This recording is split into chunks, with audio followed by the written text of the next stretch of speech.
Yo, what is up guys? It's Pedro here. In today's video, I'll be talking about what expectations are for first round rookie cornerback Emmanuel Forbes in his first season for the Commanders. If you guys are new, make sure to subscribe, hit that like button and that notification bell so you never miss a video. Make sure to check out Man to Sleep. Link in the description. Use code HTTC for 10% off. So the Washington Commanders drafted Emmanuel Forbes with the 16th pick in the 2023 NFL Draft in the first round, and they have high expectations for him. So today we're going to talk about how he's done so far in OTAs, mini camp, what role he'll have with the Commanders, what position in terms of cornerback, outside or inside he'll play, and kind of some stat predictions and expectations for him in his rookie year with the Washington Commanders.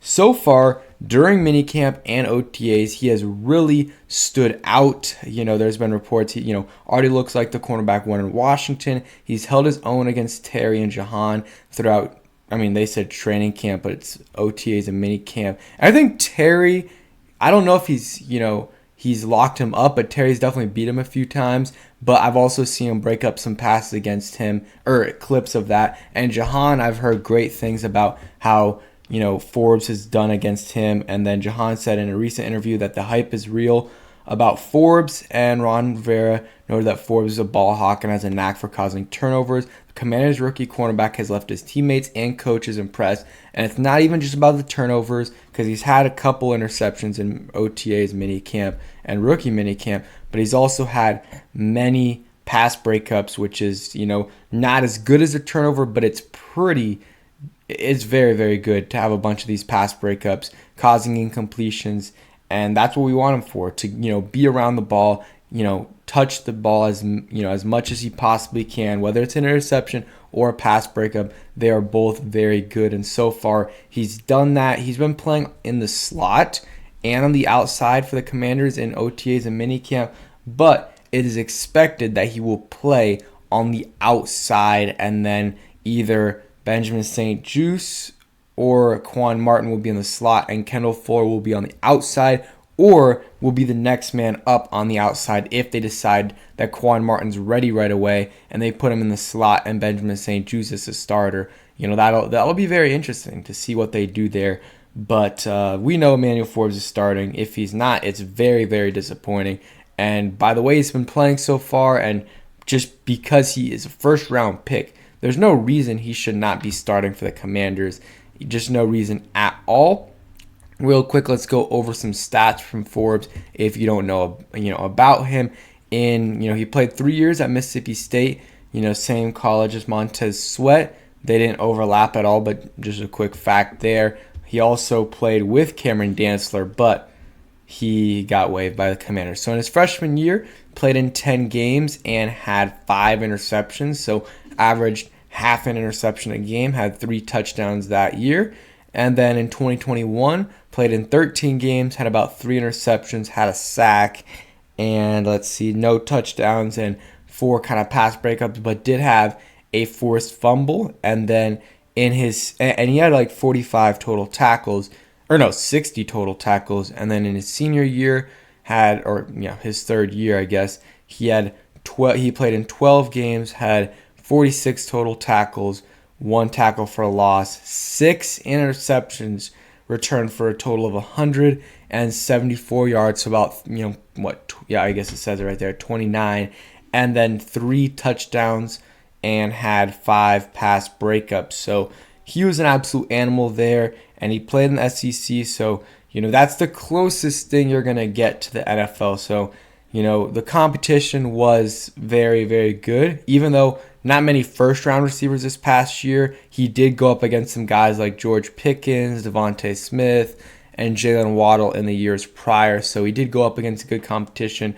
But, so it'll help him, help prepare him for the NFL. Another thing that'll help prepare him for the start of the regular season is going up against Terry and Jahan every single day in practice. That will help him out a ton as well. And real quick, a word from our sponsor today.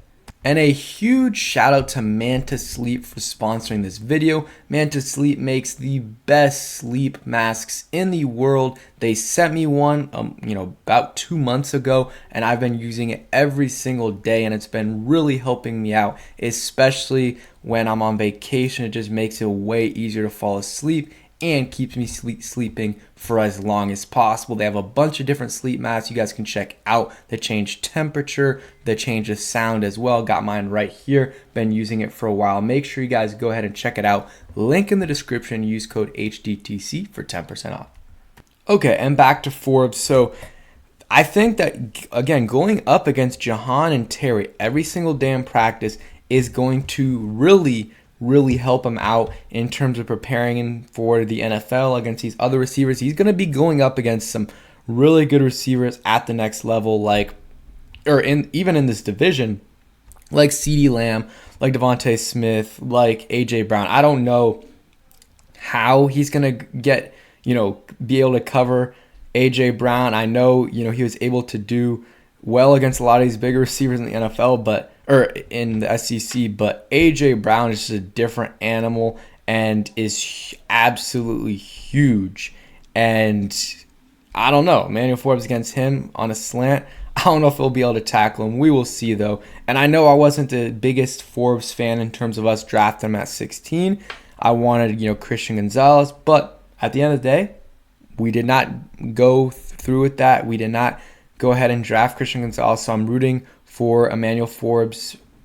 Yeah, I'm rooting for him big time. Want him to succeed, because if he succeeds, this defense is going to get even better than it already is, which is a really good defense. So again, wishing nothing but the best for Emmanuel Forbes, because if he balls out, this defense is going to ball out and this team is going to ball out, if hopefully we can get a little bit of help from our offense. So expectations from him, and this is really just a quick clip. So let's see. I want to pause it real quick and read the quotes. So this is, a month ago? Yeah, about a month ago. They said that he's been turning heads at practice. One coach compared a play he made on the ball to, Trayvon Diggs, which I like and don't like. And then they said Forbes is really effing good. I'll go ahead and show you guys the clip right here. I mean, we've seen a bunch of these, but I love the reaction from the teammates. He just makes a nice play on the ball. Probably should have intercepted that, but still great play. And you see the reaction by the coaches and players there. And again, great play by Forbes, and we've been seeing a lot of that. And hopefully he continues. I'm not sure who he's on there. I think this was rookie minicamp, if I'm not mistaken. Maybe it was OTAs, but I think that was rookie minicamp. But hopefully he continues that. And hey, I would love a lot of picks like, Trayvon Diggs, a couple years ago, he did allow a ton of play, a lot of, big plays and yards. But when you're making 12, 13 interceptions, I don't care how many yards you give up, you're still a solid cornerback in this league. It just, a turnover is so huge in terms of, what you add. Yes, obviously, a bunch of yards is going to be unfortunate. But like this past year, Diggs wasn't able to get all those turnovers to compensate for the amount of yards he was giving up, so he wasn't really, I don't know, he didn't get as much attention. I still don't think Trayvon Diggs is that good, but Emmanuel Forbes, if he can kind of get the good from Diggs in terms of the playmaking ability, and then, take away the bad from Diggs in terms of, his coverage skills and, and allowing a bunch of yards, then that would be good. I don't think they're that similar of a player, just Forbes is really good at getting these interceptions and also getting the touchdowns, the yards. His return ability once he has the ball in his hands is amazing. I mean, average 28 yards a return is absolutely insane. Like that's a lot. That's a lot. Usually guys get 5. I mean, depends on the position. D linemen, they're down after a few yards. Linebackers might be like 10-ish, maybe more, depending on the play. And then cornerback safeties are usually like 15, 20, but 30 is insane. Close to 30 is insane. He averaged 37 in his freshman year, which is just mind-boggling. But, yeah, let's see. Any other things? So, yeah, I want to also go over my, not predictions, but what I want to see from Forbes. I mean, obviously, the best world would be a lockdown corner who gives you 5, 6, 7 interceptions. But that's going to be really hard to do. I could see it happening. But if we could see solid play at cornerback in terms of his coverage skills, like obviously you're going to give a couple touchdowns and some yards. Almost all these corners do, but play, I would say, average to above average in terms of your coverage skills, in terms of how many yards and touchdowns and the completion percentage you're giving up. But then, get 4+ interceptions. If you can get 4+ interceptions, I think that would be a successful season, because Kendall Fuller had 3 last year, maybe 2. I think he had 2 to 3 interceptions. Benjamin St. Juste did not have one. He has not had one in his career. And then William Jackson III, I don't think he had an interception. So our cornerbacks weren't getting interceptions. Derek Forrest had like 4. So if he can get around 4 or more, that's going to be a huge boost in terms of how many interceptions our cornerback room is getting. So that's kind of what I would say for Forbes. Get 4+ interceptions and have solid coverage, and that's a successful season. And then steps into year 2 is, okay, maybe you get a little bit bigger so you can help out in the run game a little bit more, or not be as much of a liability in the run game. Also, improve those coverage skills a little bit and maybe get another interception or 2. But, I think Emmanuel Forbes, if he gets a bunch of interceptions and our defense is really good, he has a chance to be Defensive Rookie of the Year, because, if you're getting 4 or 5 interceptions, maybe like a touchdown or 2, I think getting a touchdown or 2 would help out in terms of the hype he could get. On a really good defense, he has a chance to be Defensive Rookie of the Year, and that would be great. And I would eat my words, because, he would be the best defensive player, and that would be better than Gonzalez and Banks. So, yeah, that's it for today's video. Hope you guys did enjoy. If you did, hit that like button, subscribe if you guys are new, and peace.